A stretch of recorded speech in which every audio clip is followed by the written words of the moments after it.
डरावनी रातें YouTube channel पर आपका स्वागत है। भूत प्रेत, पिशाच और शैतानों की रोमांचक कहानियाँ आपको इस चैनल पर सुनने को मिलती हैं। अगर आपको ऐसी ही वीडियोस देखना पसंद है तो हमारे इस चैनल को सब्सक्राइब करना ना भूलें। तो हेडफोन लगा लें, कमरे की लाइट्स ऑफ कर लें, क्योंकि ये वक्त हो रहा है डरने का।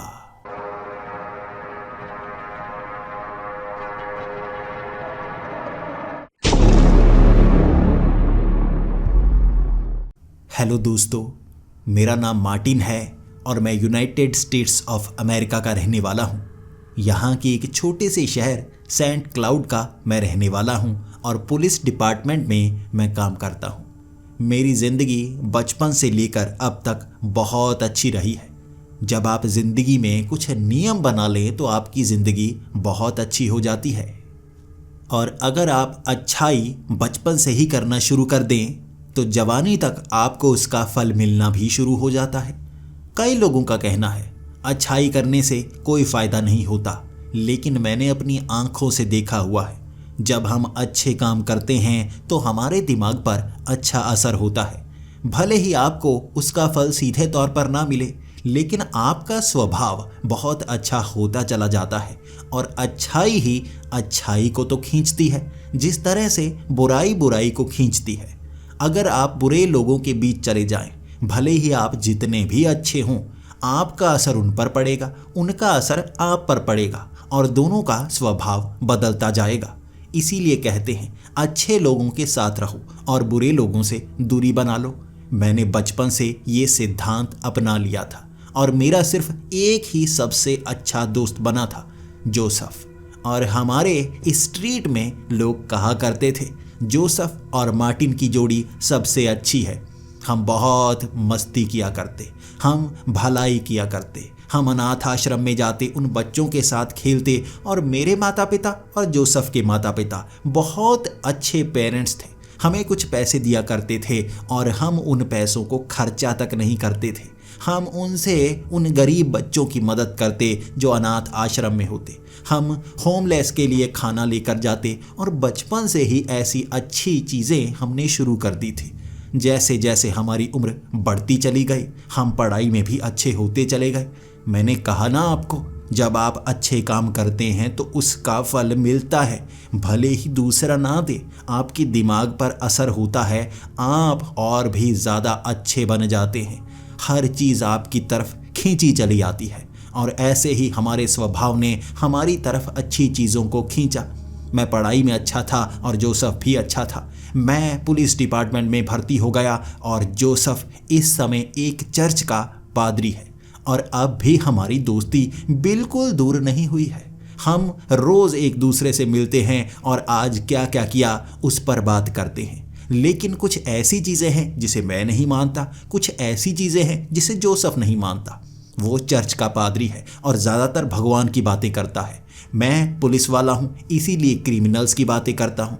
हम दोनों के कई बार शब्द मैच नहीं करते, हम दोनों में बहस हो जाती है।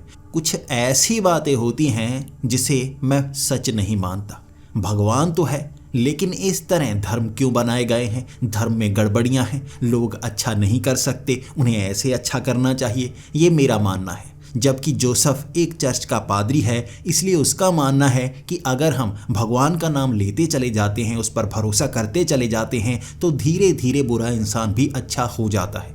मैं इस बात से इत्तेफाक नहीं रखा करता था। मेरा मानना था कि जिसने बुरा किया है उसे सज़ा मिलनी ही चाहिए। सज़ा मिले बिना वो अपने पाप धो नहीं सकता। जबकि जोसेफ का कहना था पाप धोने के लिए भगवान हमें माफ़ करने चाहिए, भले ही इंसान माफ़ करें या ना करें। इन बातों पर हमारी बहस हुआ करती थी, लेकिन हम पक्के दोस्त थे, बहस ज़्यादा लंबी नहीं जाती थी। और जो बात मैंने आपको पहले बताई, अच्छा काम करने की आदत अब तक नहीं छोड़ी थी हमने। मैं पुलिस डिपार्टमेंट में था और वो पादरी था, इसलिए वो चाहता था मैं उसकी मदद करूं। उसका मानना था जेल में जितने भी लोग होते हैं वो सब परेशान होते हैं और उनको दिमाग में सही संतुलन चाहिए, तब वो अच्छे इंसान बन सकते हैं। इसीलिए उसकी बात मैंने मान ली थी। हम महीने में एक बार जेल से 5 से 6 कैदियों को निकालते और उन्हें पिकनिक के लिए लेकर जाते। खुले आसमान में उन्हें भी बहुत अच्छा लगता और इसके बाद उनके दिमाग पर अच्छा असर होता जा रहा था। कई ऐसे क्रिमिनल थे जो बहुत ज़्यादा उग्र हुआ करते थे, लोगों को मारा करते थे, पीटा करते थे। जब से हमने उनकी मदद करनी शुरू की, सच में वो ज़्यादा सहनशील होना शुरू हो गए और वो सोचने लगे कि जब वो बाहर निकलेंगे तो क्या क्या अच्छा करेंगे। इस तरह से हमने जेल पर भी असर डालना शुरू कर दिया था। मैं और जोसेफ इतने ज़्यादा अच्छे दोस्त थे कि कई बार मैं उसे अपने साथ ले लेता था।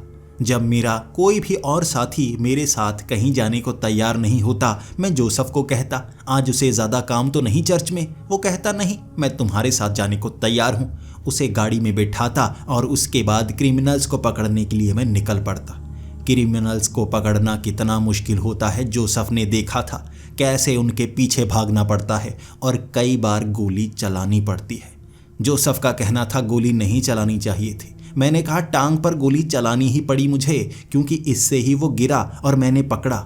लेकिन उस दिन वो कहता रहा था तुम्हें गोली नहीं चलानी चाहिए थी, उससे बात करनी चाहिए थी। जबकि मैं उसे समझाता रहा, मैं बात करना चाहता था, लेकिन उसके पास भी बंदूक थी। अगर वो गोली चलाता वो मुझे मार सकता था।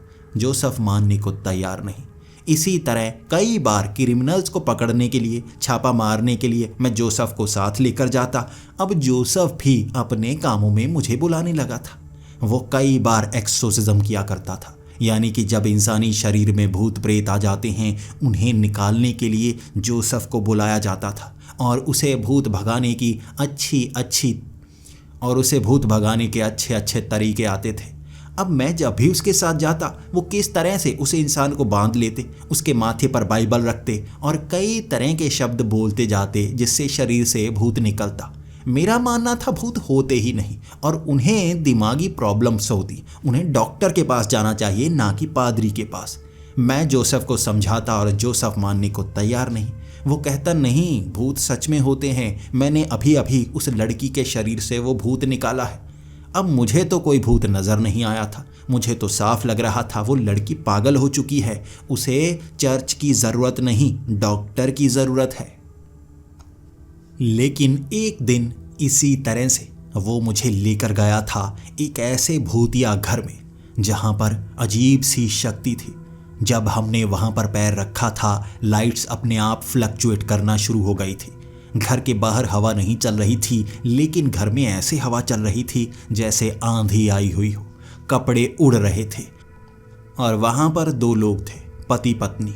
उनकी बच्ची पर किसी प्रेत का साया था। जैसे ही हम उस कमरे में पहुँचे थे, उस लड़की को दीवार से बांधा गया था। मैंने सीधा कह दिया था, इस लड़की को खोलो, उसके बाद हम बात करते हैं। जोसेफ कह रहा था, नहीं, पहली बार मैंने ऐसा एहसास किया है, ये कोई साधारण प्रेत नहीं है। कई बार हमें शैतानों से मुकाबला करना पड़ता है और ऐसे शैतान आसानी से हमारा पीछा नहीं छोड़ते। मुझे कुछ गड़बड़ महसूस हो रही है। वो लड़की ऐसी अजीब अजीब हरकतें कर रही थी कि मेरी आंखें खुली की खुली रह गईं। उसके जो नाखून थे, उसने अपने नाखून खींच खींच कर उंगलियों से निकाल दिए थे। इससे उसके शरीर में बहुत दर्द होता और मुझे लग रहा था ये लड़की पूरी तरह से पागल है। इसके बाद जोसेफ ने उसके ऊपर झाड़ा करना शुरू कर दिया, यानी कि एक्सोर्सिज्म। और एक्सोर्सिज्म में बार बार वो ऊपर लगे हुए बल्ब टूटते जा रहे थे, वो फट रहे थे। मैं बाहर से लेकर आता बल्ब लगातार, कुछ समय बाद वो फट जाता। वहाँ पर हमने टॉर्च से रोशनी की थी और टॉर्च भी फ्लक्चुएट कर रही थी। पहली बार मैंने भी एहसास किया था कुछ ना कुछ तो यहाँ पर है जो विज्ञान की समझ से भी बाहर है। उस लड़की को पकड़ने के लिए मैंने भी मदद की थी और उसकी टांगों को पकड़ लिया था। उसमें इतनी जान थी कि उठाकर 2 बार मुझे पटका था। आखिर ये पागल ही हो सकती है या कुछ और हो सकता है, कुछ पता नहीं चल रहा था। लेकिन कुछ समय बाद तक जोसेफ वो बाइबल की पंक्तियां पढ़ता रहा और वो लड़की उठा उठा कर हर किसी को पटकती रही। 4 लोग थे। वो छोटी सी 9 साल की बच्ची हमें पटक रही थी और बस कमरे से बाहर निकलना चाहती थी। उस समय मैंने उस लड़की को बड़े ज़ोर से पकड़ लिया और बाहर जाने नहीं दिया। उस वक्त मैंने देखा था उस लड़की ने गर्दन पीछे की तरफ कर ली थी और उसकी आंखें ऊपर की तरफ चढ़ी हुई थी और मुझे उस समय गुस्सा आ गया था क्या करें, आप जितने भी अच्छे हैं, जब आपको चोट लगती है तो गुस्सा आता है। उस लड़की को जो उठाकर मैंने उस बेड पर पटका था वो काफ़ी ऊपर तक उछली थी। बेड पे स्प्रिंग लगे हुए थे और उछलते ही नीचे जोसेफ ने उसे पकड़ लिया और उसके बाद जो पंक्तियाँ वो पढ़ता गया वो लड़की शांत होती गई। लेकिन कुछ समय बाद वहाँ उसके शरीर से जैसे करंट के झटके लगने लगे। जोसेफ भी थक गया था और कहने लगा, वो शैतान क्यों बच्ची को सता रहा है? तू मर्द नहीं हो सकता, तू यकीनन एक ऐसा शैतान है जो नर्क में सड़ कर आया है, इसलिए तुझे दोबारा नर्क में सड़ने के लिए भेजा जाएगा। एक बच्ची को परेशान करता है। अगर तू किसी बड़े के शरीर में होता तो मैं मानता भी, लेकिन एक बच्ची को जैसे तूने परेशान किया है, तुझे नर्क की सज़ा मिलेगी। जा, ईश्वर तुझ पर ऐसा प्रकोप डाले कि वो सज़ा तू भुगतता रहे। तब वहाँ पर वो लड़की इस तरह कांपती रही, घूरती रही और कुछ समय बाद शांत। वो बल्ब जो खराब हो चुका था वो चलने लगा था। वो टॉर्च भी धीरे धीरे लाइट छोड़ने लगी थी। वो हवाएं बंद हो गई थी। ऐसा लग रहा था जैसे सारी घटनाएं बिल्कुल शांत हो गई और वो बच्ची रो रही थी और रोती रोती कहने लगी, माँ मुझे बहुत भूख लगी है, माँ कुछ खाने को दो। और जोसेफ ज़मीन पर बैठ गया था। आखिर हमने उस शैतान को भगा दिया। देखा तुमने, यकीन नहीं करते थे ना तुम। देखो शैतान कितना शक्तिशाली होता है। छोटी सी बच्ची थी, 4 लोगों को कैसे पटका उसने। इस सवाल का जवाब मेरे पास नहीं था। पहली बार मैंने एहसास किया था ऐसी शक्ति का, लेकिन अब भी मैं 100% ये पक्का नहीं था ये शैतान ही है या उस लड़की का दिमाग खराब था। आखिर पागल भी इस तरह ताकतवर ही तो होते हैं। अब वो लड़की पूरी तरह से ठीक हो गई थी, अच्छी तरह से बात कर रही थी, खाना खा रही थी, पानी पी रही थी और मुस्कुराकर जो बातें वो कर रही थी, ऐसा लग रहा था उसे कुछ कभी हुआ ही ना हो। लेकिन उसके नाखून उतरे हुए थे, इसलिए हाथ पर पट्टी बांध दी गई थी और उसके माता पिता उसे अस्पताल ले जाना चाहते थे। और जोसेफ कहने लगा था, अब हमारे जाने का समय आ गया है। इसके शरीर के अंदर वो शैतानी आत्मा नहीं है, अगर होती मुझे महसूस हो जाती। उस रात जोसेफ मेरे घर पर सोया था और मैं पूरी रात उससे बातें करता रहा था। अगली सुबह हम अपने अपने काम पर निकल गए। इस तरह उस दिन के बाद से मेरे दिमाग में एक ख्याल बार बार आता रहा, अगर ये शैतानी शक्तियाँ सच में होती हैं तो कई क्रिमिनल जो कहते हैं ये कत्ल उन्होंने नहीं किया, किसी ने उनसे करवाया, वो भी तो सच हो सकते हैं। तब अगले महीने फिर से हमने कुछ लोगों के साथ पिकनिक मनाने का प्लान बनाया था। ये कुछ कैदी थे जो थोड़ा थोड़ा उग्र हो रहे थे, लेकिन मैं उन्हें संभाल सकता था। उनसे काफ़ी समय मैं बात कर चुका था। उनके पिकनिक मनाने का समय आ गया था और वो 5 लोग थे जिन्हें लेकर हम एक पहाड़ी की तरफ जा रहे थे। जोसेफ को भी ये काम करना बहुत अच्छा लगता था ताकि लोगों की ज़िंदगी सुधर सके। कई कैदियों को हाइकिंग करना बहुत ज़्यादा पसंद था। वो पहाड़ों पर चढ़ना पसंद करते थे। अब जेल में पहाड़ थोड़े ना होते हैं, इसीलिए उन्हें बाहर लाया गया था और इस बार पहाड़ी पर हम इकट्ठा चढ़ रहे थे। हमने सोचा था कि शाम के वक्त हम वापस आना शुरू कर देंगे और रात होने से पहले पहले जेल तक पहुंच जाएंगे। वो सभी हमारा अच्छे से साथ दे रहे थे, इसीलिए हमने उस पहाड़ी पर चढ़ना शुरू कर दिया। वक्त दोपहर के 2 बजे का हो गया था और वहाँ अचानक ही बादल घिर आए और हवाएं तेज़ होती जा रही थी। ठंड का माहौल था और ऐसा लग रहा था यहाँ पर हम जम ही जाएंगे। मैंने जोसेफ को कह दिया था जल्दी हमें उतरना होगा, लेकिन हवाएं जितनी तेज होती जा रही थी डर बढ़ता जा रहा था। ऐसी जगह पर फंसने का मतलब होता है ठंड में जकड़ जाना, और अचानक यहाँ ठंड इतनी ज़्यादा बढ़ जाती है कि अगर आपने मोटे कपड़े ना पहने हों तो आप जमकर मर सकते हैं। और अचानक ये आंधी के साथ बारिश भी होनी शुरू हो गई थी और हमारे कपड़े भीगने लगे थे। हमें लगा अब नीचे उतरने में बहुत ज़्यादा समय लगेगा, पहाड़ी के ऊपर ही कोई जगह ढूंढनी होगी जहाँ पर हम रुक पाएँ। तो हमने पहाड़ी पर जगह ढूंढनी शुरू कर दी। यहाँ पर कुछ पुराने घर बने हुए थे और एक ऐसे ही घर को हमने ढूंढा। अब ये तूफान आ गया था। वार्निंग तो दी गई थी, लेकिन हमें नहीं पता था वो तूफान इतनी जल्दी आ जाएगा, इसलिए हमें उस घर के अंदर पनाह लेनी थी। और हम उस दरवाजे को खोलकर जब घर के अंदर गए थे, वहाँ रहने वाला कोई नहीं था। इस घर के आधे सामान को ढका गया था। कई सामान के हिस्से ऐसे थे जो गल चुके थे। इसलिए घर के अंदर हमने दरवाज़ा लगाया, भाग भाग कर उन खिड़कियों को बंद किया। इसके बाद सांस में सांस आई थी। यकीन कीजिए, इस तूफान में जो हवाएं चल रही थी उसकी रफ्तार कितनी तेज़ थी कि शरीर को बिल्कुल ठंडा करके रख दिया था। ऊपर से जो बारिश की बूंदें पड़ रही थी वो किसी गोलियों से कम नहीं थी।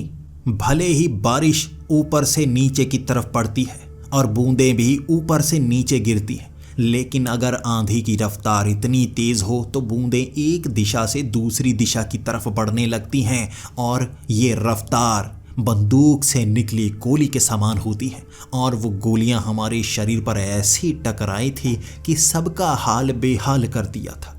लेकिन घर के अंदर आने के बाद अब ठंड कम लग रही थी। वहाँ ढेर सारे कपड़े पड़े हुए थे जिन्हें हमने अपने शरीर पर ओढ़ना शुरू कर दिया। कई लोगों के कपड़े भीग गए थे तो वो कपड़ों को बदलने की कोशिश कर रहे थे। इस घर में कोई भी पुराने कपड़े पड़े हों वो पहनना चाहते थे। इसीलिए जब एक कमरे में हम पहुँचे थे, वहाँ अलमारी के अंदर पुराने ज़माने के कपड़े पड़े थे। अब यकीन कीजिए, 50 साल पुराने कपड़े, कुछ सूट थे और इसी के साथ कुछ पतलूनें थी। तो हमने एक एक करके उन्हें पहनना शुरू कर दिया। अब जोसेफ कह रहा था कि वो पादरी के कपड़े ही पहनेगा, वो और कपड़े पहनना पसंद नहीं करता। अब करता भी क्या, गीले कपड़े थोड़ी ना पहन सकता था। इसीलिए मैंने उससे कहा, भगवान कभी भी हमारी मौत की इच्छा नहीं रखते। कभी कभी मजबूरियां होती हैं और तुम्हारी मजबूरी कोई बड़ी नहीं है। कपड़े तुम कुछ समय के लिए बदल सकते हो। अब पादरी कुछ समय अगर मजबूरी हो और मौत करीब नजर आ रही हो, थोड़ा बहुत बदलाव कर सकता है। वो काले रंग का सूट है, समझ लो वो काले रंग का सूट तुमने इसके ऊपर पहन लिया, बस इतना ही है। अब जोसेफ को मनाना मुश्किल था, लेकिन अंत में मान गया। जब ठंड शरीर पर बढ़ना शुरू हो जाती है तो दिमाग काम करना बंद कर देता है। और वैसे भी ये कोई गलत बात थोड़े ना है। उसने वो काले रंग का सूट पहन लिया, मैंने भी वहाँ पड़ा मोटा सूट पहन लिया। हर किसी ने वहाँ रखे सूट को पहन लिया था और गीले कपड़े हमने वहीं पर रख दिए। इस तरह हमारा बचाव हुआ था और अब ठंड कम लग रही थी। तो सबने कहा यहाँ अंदर आग जलानी चाहिए। एक चिमनी बनी हुई थी और पास में सूखी हुई लकड़ियां पड़ी थी। काम तो आसान हो गया। बार बार मैं और जोसेफ उस दरवाजे के पास जाकर बाहर देखने की कोशिश कर रहे थे, अब ये आंधी कम होगी या नहीं। हमने अपने अपने मोबाइल चेक करने की कोशिश की, मोबाइल में रेंज नहीं आ रही थी। जब तूफ़ान बहुत ज़्यादा तेज़ हो तो ऐसे मोबाइल टावर भी उखड़ जाते हैं या उनकी पावर सप्लाई कट कर दी जाती है। अब यहाँ से फ़ोन भी नहीं लगने वाला और हमें रात तो यहीं पर गुजारनी होगी। किसी को बता भी नहीं सकते कि वो कैदी वापस क्यों नहीं आए। इसीलिए हमने सोचा कोई बात नहीं, रात हम यहीं पर गुजारेंगे। इनकी देखरेख अब हमें करनी होगी। खाने के लिए कुछ ढूंढना होगा। अब पुराना घर है, कुछ ना कुछ खाने के लिए तो होगा ही। ऐसी चीज़ें जो समय के साथ खराब नहीं होती। वहाँ पर कैदियों ने वो आग जला ली थी। किसी तरह लकड़ी के अंदर एक छोटी लकड़ी फंसाकर उसे गर्म करके उन्होंने पता नहीं कैसे आग जला ली। अब उन कैदियों में एक काफ़ी चालाक था। वो पहले जंगल सर्वाइवर रह चुका था, यानी कि जंगल सफारी में जाया करता था। वहाँ जानवरों को पकड़ा करता था, लोगों को घुमाया करता था और उसका कहना है कि उस पर गलत केस डाला गया था।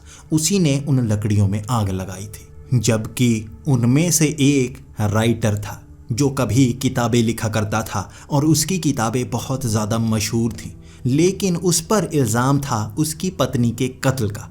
उसका कहना था कि उसने अपनी पत्नी का कत्ल किया ही नहीं और उसे फंसाया गया। जबकि बाद में उसने ये भी कहा था हो सकता है उसकी पत्नी जिंदा हो, वो कहीं पर छिप गई हो। ना उसकी लाश मिली और ना ही इस पर इल्ज़ामों को गलत साबित किया जा सका। यहाँ पर सभी ऐसे ही थे और ये 5 कैदी यहाँ बड़े सलीके के साथ बैठे हुए थे। लेकिन वहाँ एक लड़का जिसकी उम्र अभी 22 साल थी और उस पर दूसरे लड़कों को पीटने का इल्ज़ाम था। उसका कहना था इतना बड़ा घर है, अलग अलग कमरे हैं, हर कोई अलग अलग कमरे में क्यों नहीं सोता। अब जेल में हमें ऐसे कमरे नहीं मिलते। आज़ादी के समय तो बहुत अच्छा था, लेकिन जब से जेल हुई है किसी ना किसी के साथ सोना पड़ता है।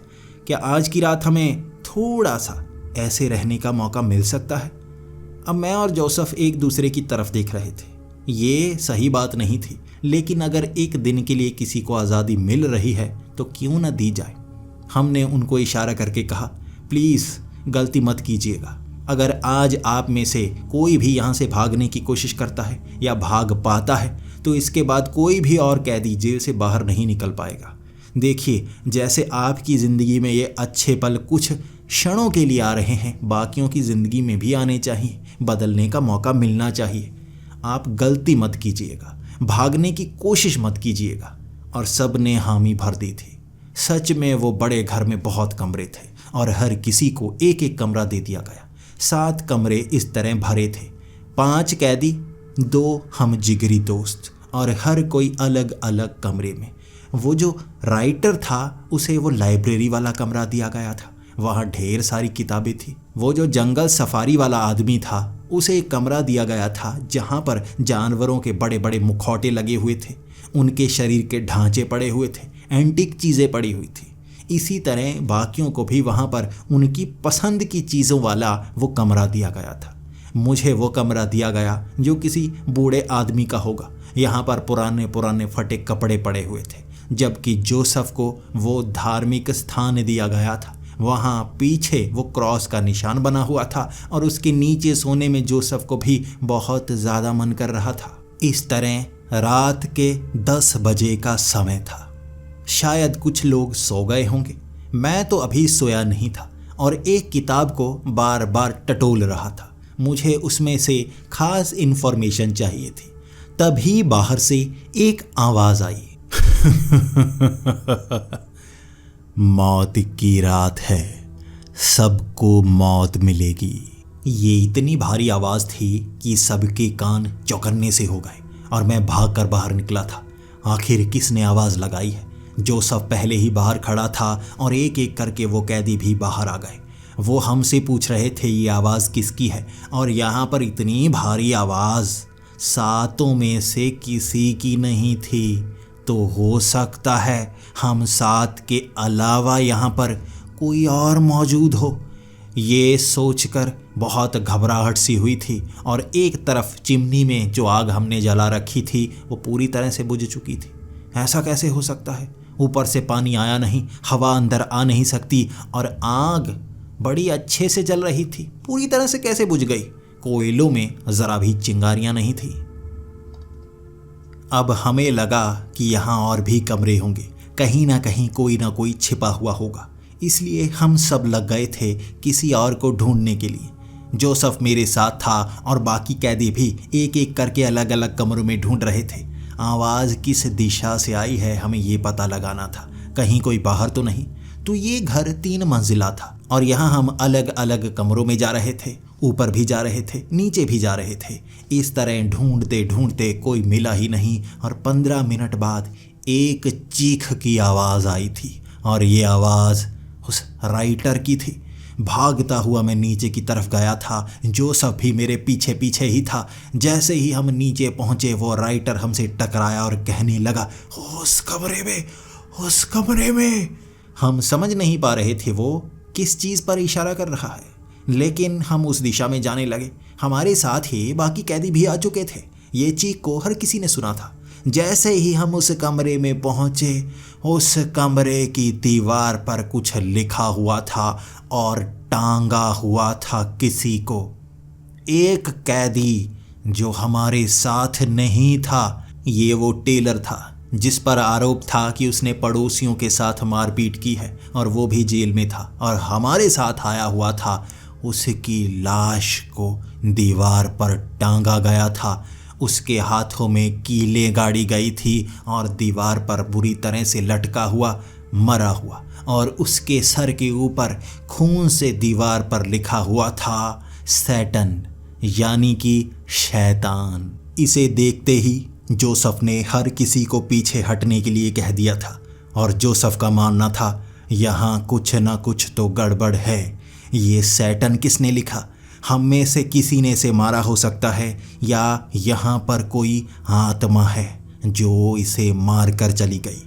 मैं आत्माओं पर यकीन नहीं करता था, लेकिन एक बार ऐसी चीज़ देख चुका हूँ। फिर भी ये नहीं मान सकता बिना शरीर के कोई इस तरह से कत्ल कर सकता है। तो मुझे हर किसी पर शक था।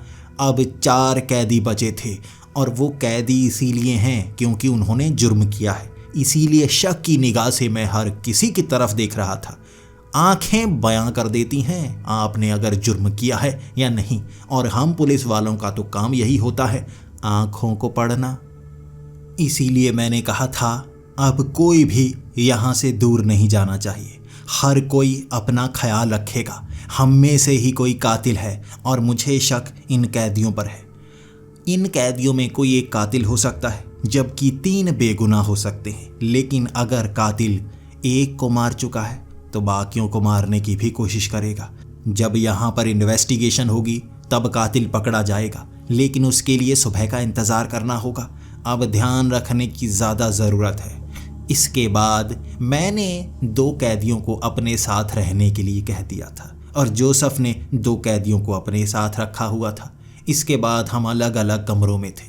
यहाँ पर बेड इस तरह से लगा दिए गए कि एक कमरे में 3 लोग सो सके। अब वहाँ बेड में मेरे सामने 2 लोग थे, उन पर भी मुझे शक था। मुझे फिक्र जोसेफ की भी थी।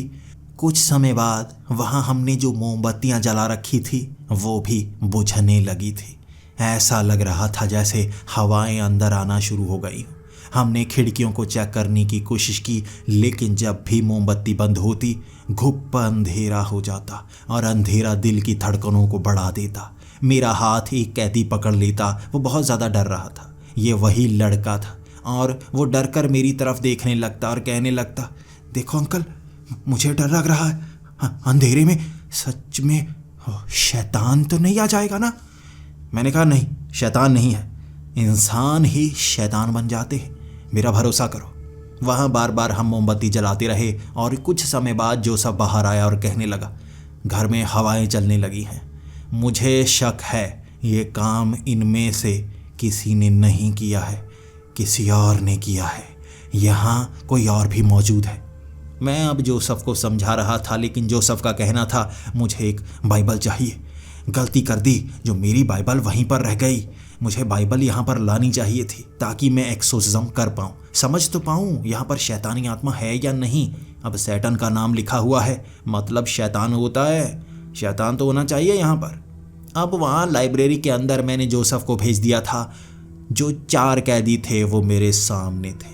एक एक करके मैं उनकी तरफ देख रहा था और मुझे दिल में घबराहट हो रही थी। अचानक मोमबत्ती बंद हो गई और चीख निकली थी जोसेफ की।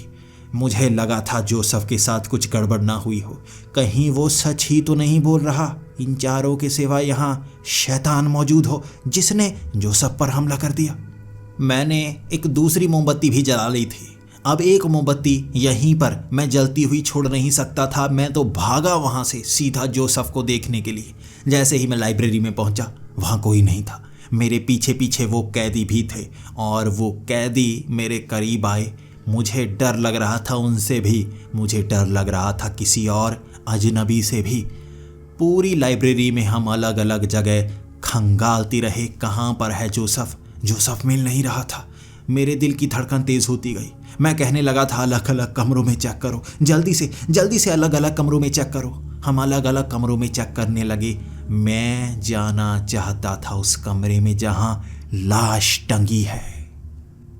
मैं जैसे ही उस कमरे में पहुंचा, शैतान के नीचे खून से एक और शब्द लिखा हुआ था, अगली बारी। यानी कि शैतान की अगली बारी, बस यही लिखा था।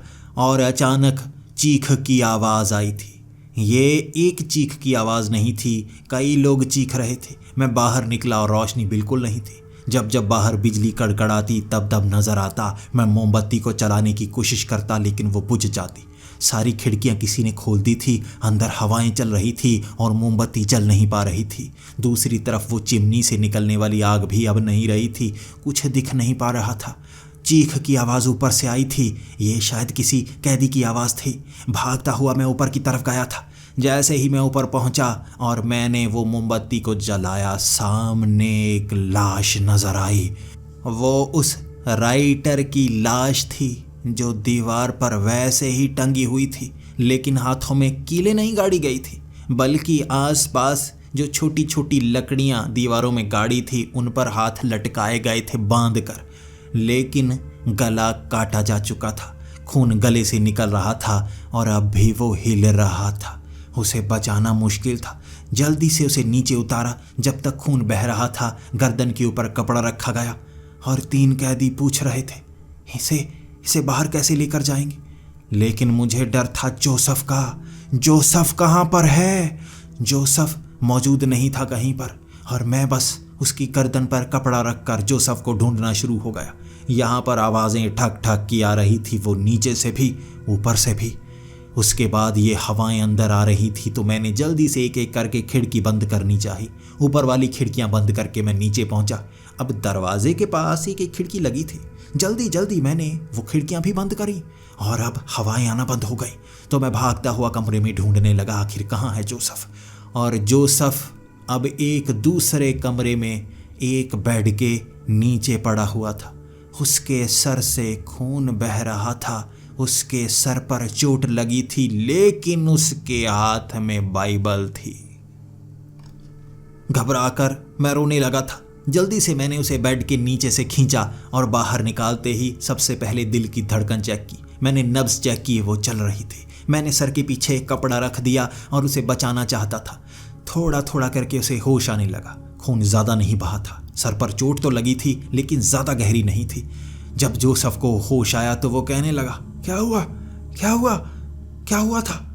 मैंने कहा, तुमने चीखा था, उसके बाद यहाँ हड़कंप सा मच गया था। और तुम्हें पता है ऊपर क्या हुआ? वो जो राइटर था उसकी लाश भी वैसे ही टंगी है। तब जोसेफ सोच कर कहने लगा, मैं लाइब्रेरी में था, मेरे हाथ में वो बाइबल आई थी, तभी जैसे किसी ने मारा मेरे। ऐसा लगा झटका सा, आंखों के सामने जैसे अंधेरा सा छा गया। हाथ में मोमबत्ती तो थी, कुछ समझ में नहीं आया मुझे। मैं यहाँ कैसे पहुँचा? मैंने कहा, कोई तो है यहाँ पर, या तो ये कैदी या कोई और। तुम्हें खींच कर यहाँ तक ले आया और तुम्हारे हाथ में ये बाइबल थी, शायद इसलिए तुम बचे। अगर तुम्हारा भरोसा भगवान पर है तो तुम तो बच गए, लेकिन क्या वो बच पाएगा? हम भागते हुए ऊपर गए थे और जैसे ही हम ऊपर पहुंचे वो तीनों कैदी उस राइटर को पकड़े हुए था जिसकी नब्ज बंद हो चुकी थी, वो मर चुका था। अब उस लाश के पास ही मेरा ध्यान उस फॉरेस्ट रेंजर पर गया। वो आदमी जो लोगों को सफारी के लिए लेकर जाता था, वो आदमी जिसे आग जलाना आता था, वो आदमी के हाथ में एक लकड़ी थी जो उसने छिपा रखी थी। ये तेज धार लकड़ी को उसने अपने कॉलर के अंदर छिपा दिया था और हाथ भी कॉलर के पास रखा हुआ था।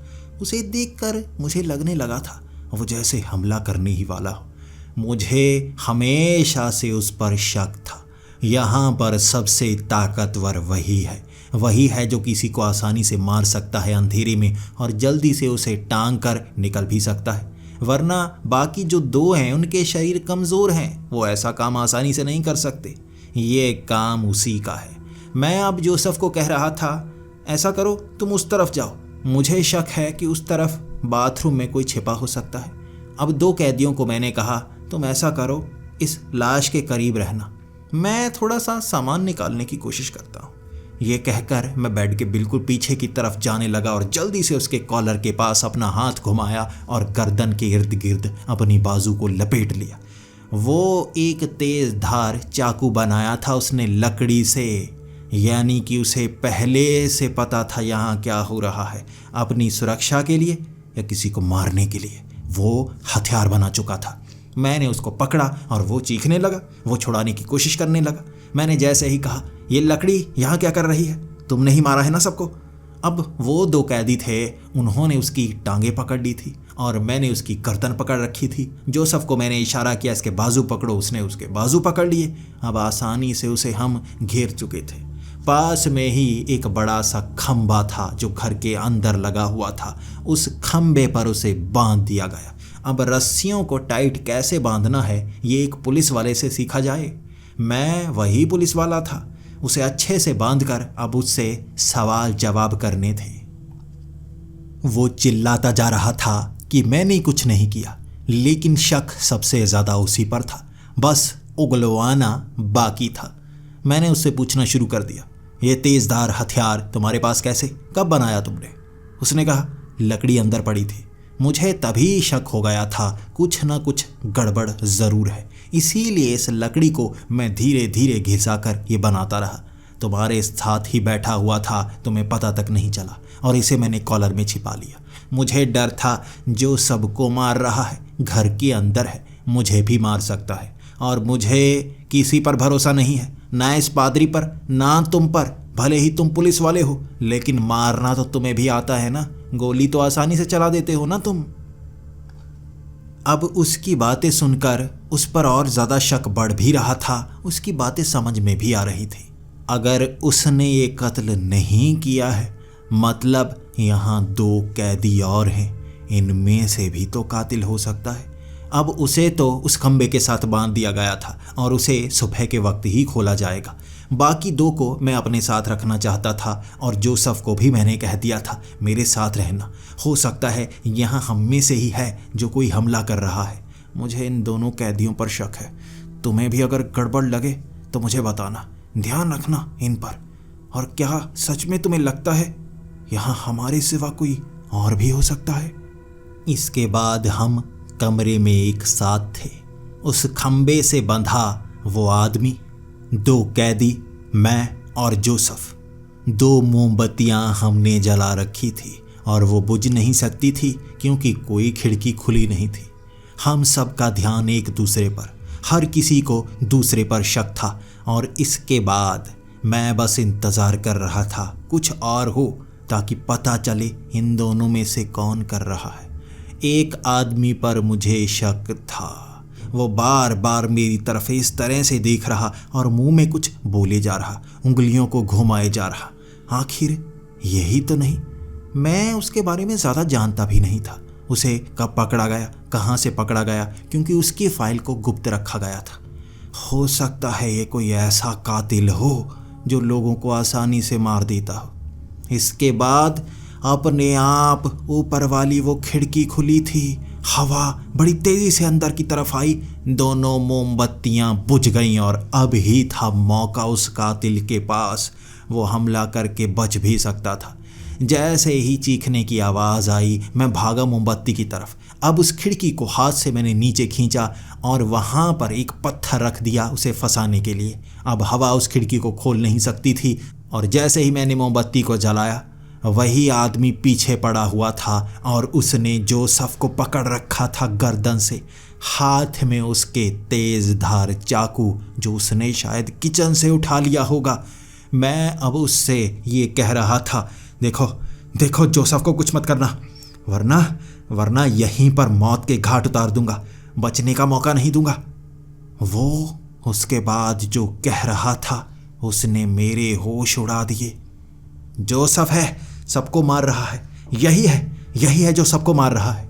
मैंने कहा, ये मेरा बचपन का दोस्त है, ये किसी को नहीं मार सकता, तुम्हें इस पर कैसे शक है? तो वो कहने लगा, एक मौका दो, बस एक मौका दो, मैं कोई नुकसान नहीं पहुंचाऊंगा। इसे बोलो ये बाइबल मेरे हाथ में पकड़ा है। मैं अब जोसेफ की तरफ देखकर कहने लगा, जोसेफ, वो कोई ऐसी चीज़ नहीं मांग रहा जिससे तुम्हें खतरा हो। बाइबल उसे पकड़ा दो, मैं जानना चाहता हूँ वो क्या कहना चाह रहा है। जोसेफ बाइबल देने को तैयार नहीं। तब मैं जोसेफ पर गुस्सा करके कहने लगा, जोसेफ देखो, वो चाकू नहीं हटाएगा, तुम्हें ये बाइबल उसे पकड़ानी होगी। जोसेफ मान नहीं रहा था, लेकिन उसके हाथ से बाइबल खींचकर मैंने उसे पकड़ा दी ताकि वो जोसेफ को नुकसान ना पहुंचाए। तब उसने वो बाइबल पकड़ी, उसके पहले पन्ने को खोलकर जैसे ही जोसेफ के माथे पर रखा, जोसेफ के माथे से धुआं निकलने लगा था और बाहर से वो कड़कती बिजली। ऐसा लग रहा था जैसे यहाँ पर तूफान हमें मारने ही आया हो। अंदर बल्ब लगे हुए थे, इलेक्ट्रिसिटी वायरिंग नहीं हुई थी, बल्ब फ्लक्चुएट करने लगे थे। उसने जोसेफ को पकड़ा और दीवार से लगा दिया और कहने लगा, मैं भी एक चर्च का पादरी था और मैं जानता हूँ जब भूत आते हैं तो क्या करते हैं और जब शैतान आते हैं तो क्या करते हैं। मैंने अपनी पहचान इसीलिए नहीं बताई। अब मुझ पर गलत इल्ज़ाम लगाकर मुझे जेल में भेजा गया था और मेरी बस एक ही ख्वाहिश थी, मेरी पहचान न बताई जाए। अब पहचान बताने का समय आ ही गया है, क्योंकि आप जिस काम के लिए बने होते हैं जिस काम में माहिर होते हैं वो काम आपको खुद ब खुद बुला ही लेता है। अब उससे सवाल मैंने किया था, कैसे जोसेफ, मैं उसे बचपन से जानता हूं। तो उसने कहा, मैं भी एक पादरी हूं और मुझे पता है जब शैतान किसी शरीर पर हावी होता है तो उसे पता तक नहीं चलने देता। ये तुम्हारा दोस्त जोसेफ नहीं है, इसके शरीर में जो शैतान है वो सब कर रहा है। तब जोसेफ को हवा में उड़ते हुए देखा था, वो क्रॉस का निशान बनाकर दीवार से चिपक गया था। अपने आप हवा में उड़ता हुआ आंखें उसकी ऊपर चढ़ गई थी और वो कहने लगा था, शैतान आ गया है। उस बच्चे के शरीर से तो निकाल दिया, मैं इतनी आसानी से निकलने वाला नहीं था। तुम्हारे शरीर को तो पकड़ना ही था, लेकिन ये पादरी करीब था, इसके शरीर को मैंने निशाना बनाया और मौका यही तो होता है। ऐसी खौफनाक तूफानी रात हमें और ताकतवर बना देती है और लाशों के ढेर लग जाते हैं। ये पादरी यहाँ कहाँ से आ गया? ये पादरी कहाँ से आ गया? जोसेफ के शरीर के अंदर से निकलती हुई वो लाल रंग की रोशनी बयां कर रही थी, ये जोसेफ नहीं है, कोई था जो जोसेफ के शरीर में था। तब उस पादरी ने कहा था, इसे बांधना होगा, जल्दी से उस लड़के को छोड़ो, उसे खंबे से उतारो, हमें मदद चाहिए होगी, इसका एक्सोर्सिज्म करना होगा, वरना ये शैतान जाने से पहले जोसेफ को मार के जाएगा और आज की रात इसकी आखिरी रात लगती है। ये अपने भयानक रूप में है और तबाही मचाने को तैयार है। मैंने उस खंबे से उस आदमी को छुड़ा दिया था और वो घूर कर देख रहा था, क्योंकि मैं उस पर शक कर रहा था। अब एक एक करके हमने जोसेफ को पकड़ना शुरू किया और यकीन कीजिए ऐसी शक्ति महसूस हो पा रही थी, उठा उठा कर पटक रहा था। हम 4 ही लोग थे और वो शरीर संभल नहीं रहा था। बड़ी मुश्किल से उस पलंग से हमने रस्सियों के सहारे जोसेफ को बांध दिया था और जोसेफ तब वहाँ अजीब अजीब चेहरे बना बना हमें डरा रहा, बार बार जैसे वो बिल्कुल मासूम बनकर कहने लगता, देखो देखो मार्टिन, मुझे बचाओ, ये पादरी नहीं है, ये शैतान है, ये बाइबल के गलत शब्द बोलकर मेरे अंदर शैतान ले आएगा, इस पर भरोसा मत करो, मुझे छोड़ो, मैं तुम्हें बताता हूँ यहाँ क्या हो रहा है, समझाऊंगा मैं तुम्हें, भरोसा करो मुझ पर। मैंने जोसेफ को कह दिया, देखो जोसेफ, जो ये कर रहा है इसे करने दो, मुझे तुम पर शक है। और फिर जोसेफ ने जो गालियां निकालनी शुरू कर दी थी, वो हर तरह की गंदी गंदी गालियां निकाल रहा था और कह रहा था, मुझे तुम रोक नहीं पाओगे, तुम सब ऐसे ही हो। अब वो पादरी बाइबल के उन शब्दों को बोलने की कोशिश करता रहा और वो जोसेफ गालियां निकालता रहा, हंसता रहा और उसकी भारी आवाज़, वो शब्द उसके कानों में पड़ नहीं रहे थे। तब हमें समझ में आ गया था वो शब्द काम नहीं कर रहे हैं, वो जानबूझकर ऊंची आवाज़ में बोल रहा है और वो भयानक शब्द थे, शैतान आ गया है, शैतान से बचा नहीं जा सकता। तुम्हें क्या लगता है शैतान आसानी से हार सकता है? ओ निकम्मे रंडवो, जीत नहीं पाओगे, तुम्हें सज़ा मिलेगी, शैतानी सज़ा। कैसे हराओगे मुझे, कैसे हराओगे मुझे, तुम हरा नहीं सकते। तब उस पादरी ने कहा था, इसके मुंह को बंद कराना होगा, मेरे शब्द निकल नहीं पा रहे, ये शैतान इस शरीर में कैद है, ये शरीर बदल सकता है और अगर इसने शरीर बदला और हम में से किसी एक के अंदर आ गया, गड़बड़ हो जाएगी। हमें इस शैतान को हमेशा के लिए ख़त्म करना होगा, इसका मुंह बंद करो, कर सकते हो? अब मैं क्या करता? मैं पुलिस वाला हूँ, मुझे मुजरिमों के मुंह बंद करने आते हैं। एक कपड़ा पकड़ा मैंने जो भीगा हुआ था, वो शायद किसी की टी-शर्ट थी, उसे इकट्ठा किया मैंने, गोल गोल गेंद जैसा बनाया और मुंह में ठूंस दिया जोसेफ के। जोसेफ बोलने की कोशिश कर रहा था और पास में वो तेज धार डंडा पड़ा था, उससे मैंने उस कपड़े को मुंह में और ज़्यादा ठूंस दिया, गले तक। इस तरह उसके शब्द निकलने बंद हो गए और वो पादरी अपने शब्द बोलने लगा। जैसे जैसे एक्सोर्सिज्म हो रहा था वहाँ वो बल्ब फटने शुरू हो गए थे, खरोंच के निशान आ रहे थे दीवारों पर, वो पलंग उछलना शुरू हो गया था और अंत में जब उसके शरीर पर वो निशान को उकेरा गया था तब जाकर जोसेफ ठंडा पड़ने लगा था। वो पलंग भी इस तरह से फटा था जैसे धमाका हुआ हो। वहाँ छत उड़ गई थी और आंधी अंदर तक आ रही थी। वो सारी खिड़कियाँ ऐसे फटी थी जैसे अंदर धमाका हुआ हो और वो कांच बाहर की तरफ बिखर गया। तब जोसेफ ठंडा हो गया था। उसके बाद उसके मुंह से कपड़ा निकाला गया और वो पादरी जिसके शरीर पर खून ही खून लगा हुआ था वो बहुत जख्मी हो चुका था। तब उसने कहा था, शैतान जा चुका है। ये एक्सोर्सिज्म बहुत मुश्किल भरा था और हम सब ने डटकर मुकाबला किया। 2 घंटे एक्सोर्सिज्म किया था तब जाकर उस शैतान को भगाया था और वो रात बड़ी मुश्किल से निकली थी। अगली सुबह जब फ़ोन की रेंज आई तो वहाँ हमने पुलिस को बुलाया। उन लाशों को निकाला गया और उन कैदियों को वहीं पर भेज दिया गया। कोई नहीं जानता था कि हम पुलिस को क्या बताएं।